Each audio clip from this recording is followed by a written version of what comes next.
Well, welcome back. This is Myron at PrimeLending with the Chamberlain Group, and I wanted to talk today in part 2 on breaking down condominiums and HOAs. Are they worth it? Are they not? Are they a scam? Or are they not? Is it a good investment or not?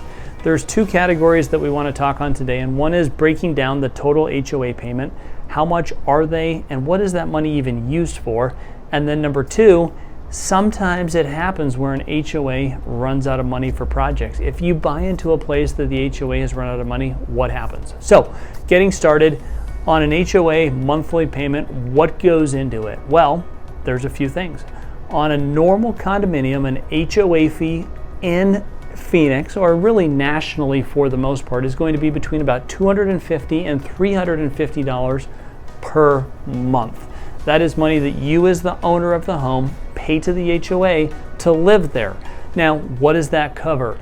So an HOA, there's a number of things that it covers that are unique to condominiums, where if you were to own a traditional single-family home, you would have to pay for these things yourself. So the first and foremost, number 1 is called the roof, and that is essentially the roof of the whole entire complex. HOAs are responsible for repairing the roof, for replacing the roof, and that is because if you have a 3-story building, well, the only person that truly has a roof are those on the 3rd story. But yet it should be the shared responsibility of those on the 1st floor, 2nd floor, and 3rd floor to pay for that. So everybody pays into the HOA, HOAs pay for the roof. On a normal house, a roof is going to be replaced every 25 years. Now, the average cost of a roof is going to be $15,000 for the average homeowner living in Arizona. If you were to save $15,000 every 25 years, you would have to put in $50 per month into a savings account to account for a roof.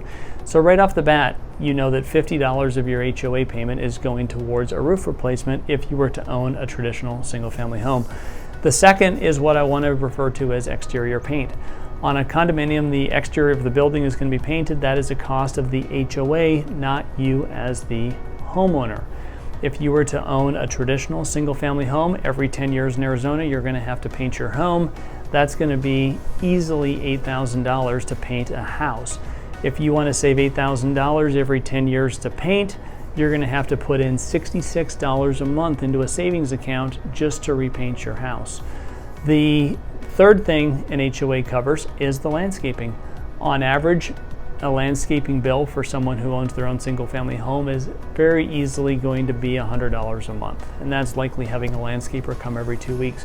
When you own a condominium, you don't pay landscaping. That is paid for by the HOA, so you have $100 of savings there. The next thing is pool maintenance. If you own a single-family home with your own pool, you're going to pay on average between $125 and $175 a month for a pool technician to come by your house every week to do the chemicals and cleaning of your pool. When you own an HOA, you do not have to pay for any of that. The next thing that a homeowner is not going to have to pay for if they own a condominium versus a single-family home is water, sewer, trash. Here in Scottsdale, every month for a traditional family, they're going to pay $25.92 to the city for water, sewer, trash. That's savings that you have when you live in an HOA because that bill is paid for by the condominium. The next thing is going to be a gym membership. Most condominiums now have a fitness center. You have free access to that as owner of the condo, and that's going to save you on average between $50 to $100 a month for your gym membership. And the last thing is the insurance. When you own a condominium, you are only required to have insurance covering the drywalls in. It's called an HO6 policy. That policy is going to be less expensive than a regular single-family home policy because you're only covering the drywalls in. On average, a family is going to save about $40 per month for their insurance policy because they're living in a condominium versus a single-family home. Now, I want to finish off with the second concept, and that is what happens if an HOA runs out of money. Just today, I was reviewing an HOA that needed a parking lot. It needed to be repainted, needed to have a roof. The HOA didn't have any money. They had not done a good job of budgeting for those expenses. So there's a couple of things that an HOA can do. The first is an HOA can take out a loan. So it's a separate standalone business. They can go to a bank and the HOA can take out a loan. That is very common. They will then increase the HOA dues in order to pay the loan back over the next 10, 15, or 20 years. So that's the first thing they do. The second is what's called a special assessment.